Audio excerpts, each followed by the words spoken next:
Ok, então agora a gente vai para a segunda parte dessa aula de curvas e a gente vai conversar um pouco sobre o que significa diferenciar uma curva, derivar uma curva. Então, isso é a primeira vez que a gente está saindo de funções que são dos números reais para os números reais. Então, o que a gente está fazendo aqui não tem uma definição ainda. A gente vai conversar um pouco e vai ver por que essa definição faz sentido. Primeiro, a gente tem uma curva que representa, por exemplo, o movimento de um objeto, né? E eu vou colocar no plano, assim, uma curva planar, né? Ela chega em R2, então ela está no plano. E ela representa, eu posso pensar que ela representa o movimento de um objeto. Aí uma curva pode ser uma coisa bizarra, por exemplo, é o movimento de um objeto no plano, pode fazer isso aqui, volta, não tem, pode não ter nada a ver com uma função, entendeu? Isso aqui é uma curva. Isso pode ser uma curva. Pode ser um nó, por exemplo, né? Um nó é uma curva. Inclusive, em matemática a gente estuda bastante os nós, né? Quais nós são triviais, você pode desenrolar, enfim. É... Ok, mas não é sobre isso que a gente vai falar agora. Mas só para mostrar que o conceito de curva é muito mais abrangente que o conceito de gráfico de função. Tá? Porque se isso fosse, por exemplo, a imagem inversa de um valor regular, isso ia dar bastante trabalho para a gente definir uma velocidade. Né? Então, deixa eu pegar um gráfico mais humano aqui, em vez de pegar esses aqui. Mas imagina que eu tenho uma curva que faz assim, por exemplo. Se isso fosse a imagem inversa, né, de uma f de x, isso ia me dar um problema. Por quê? Em alguns pontos, por exemplo, esse aqui, eu não consigo escrever y em função de x em volta desse ponto, que é uma interseção da curva sobre ela mesma.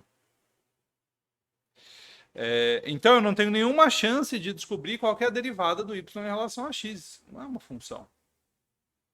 Tá, mas se isso for uma curva, eu posso pensar, o objeto está partindo desse ponto, e aí ele vai descendo. Então, a primeira vez que ele passa por aqui, a velocidade dele é essa. Aí depois ele dá a volta, e a segunda vez que ele passa por aqui, a velocidade é essa. Então a gente tem uma variável a mais para referenciar. A primeira vez, a segunda vez, a gente tem um tempo, né? A gente tem um parâmetro. Aí esse parâmetro salva a nossa vida e fica muito mais fácil resolver esse problema. Por quê? Eu preciso só achar a velocidade em relação a x e achar a velocidade em relação a y. E esse vai ser um vetor velocidade. Então, a derivada de uma gama de t, que é x de t, y de t, vai ser simplesmente uma gama linha de t, que é o x' de t, e o y' de t. É só isso. A gente vai derivar as duas em relação ao tempo, tá? E aí é claro que para uma função gama, né, você também poderia pensar, mas o que isso tem a ver? Né? A gente está definindo derivada pela derivada das componentes, né? Mas a gente poderia definir pelo limite. Limite quando h tende a zero. Isso aqui seria uma definição equivalente, que é limite quando h tende a zero de gama de t mais h menos gama de t sobre h. Aí lembrando que esses caras aqui são vetores. Se a gente colocar uma setinha em cima, talvez fique mais fácil de lembrar disso, né? E a gente não falou sobre limites de vetores, né? Então aqui a gente está meio que pulando uma etapa. A gente está colocando alguma coisa para baixo do tapete. Não sei se está aparecendo isso, se está ficando claro isso. Eu gosto de deixar claro que eu estou colocando coisa para baixo do tapete, porque depois você vai aprender isso direitinho quando você estiver fazendo cálculo 2, né? Mas basicamente um limite numa função vetorial dessas, né, uma função que pega um número e associa a vários outros, significa calcular o limite em cada uma das componentes. Você pode pensar desse jeito. Tá? Um outro jeito que você pode pensar é que você tem uma noção da distância entre vetores também. Né? O gama de t mais h e o gama de t são vetores. Então você poderia redefinir tudo lá, desde o nosso epsilon e delta, quando a gente fez a definição de limite, que era para todo epsilon existe um delta, que se a distância dos caras no x for menor do que delta, então distância dos caras no y vai ser menor do que epsilon. E aí a única coisa que mudaria é a forma como você calcularia a distância desses vetores. Que a distância desses vetores aí é o módulo da diferença, né? Ou a norma da diferença, e você calcula de uma forma diferente, né? Que é usando Pitágoras. Assim você calcula a distância de vetores, né? Mas eu não vou fazer nada disso. Não que isso não mereça ser feito, que isso não deve ser feito, isso tem que ser feito, tem que ser bem formalizado, mas quando você estiver estudando cálculo 2, isso vai ser feito. Tá? Agora, como está se preparando para uma prova onde isso não vai ser cobrado, eu vou pular esse assunto. Não vou fazer epsilon e delta com função de mais de uma imagem, tá? Mas só para falar que isso aqui é equivalente. E aí eu vou dar um exemplo. Vamos pegar aquela curva que a gente viu lá da cosseno t, seno de t.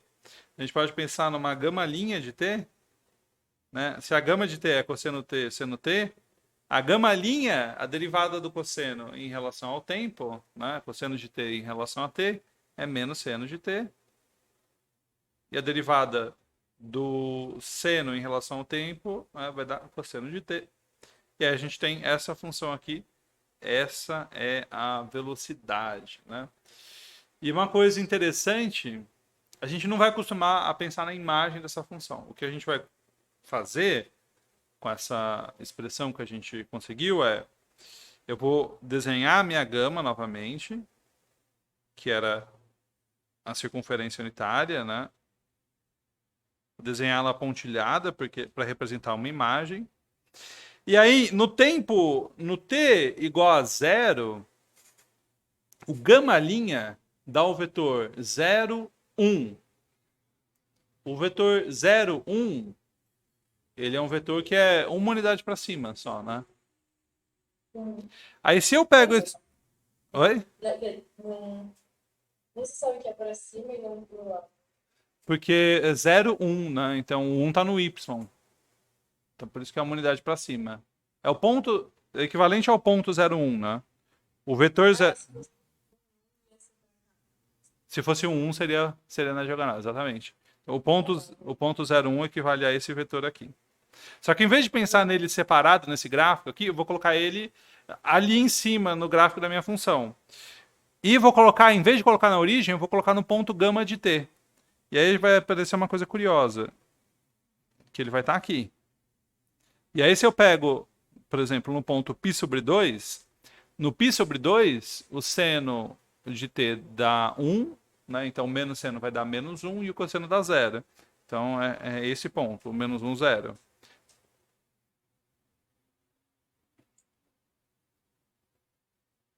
E se eu coloco mais alguns valores, eu chego nisso aqui, nesses vetores. Então o que eu estou fazendo? Eu estou colocando o vetor gama' em cima do ponto gama de t. E não sei se está dando para enxergar uma coisa, que ele sempre é tangente a essa curva, né? Então isso é uma propriedade da derivada do gama'. Se você pega o gama' e coloca em cima de gama, ele é tangente. Ele sempre vai ser tangente. Mas toda derivada não é meio que tangente à curva? Então, É. vamos com calma. A derivada é um número. Então ela não é tangente à curva. Mas ela está relacionada a isso. Ela está relacionada com o coeficiente angular da reta tangente. Mas ela em si, a derivada, não é tangente à curva. Se você pega a função seno e a função cosseno, elas não são funções tangentes, né? Em nenhuma forma. Apesar de que o cosseno é derivada do seno.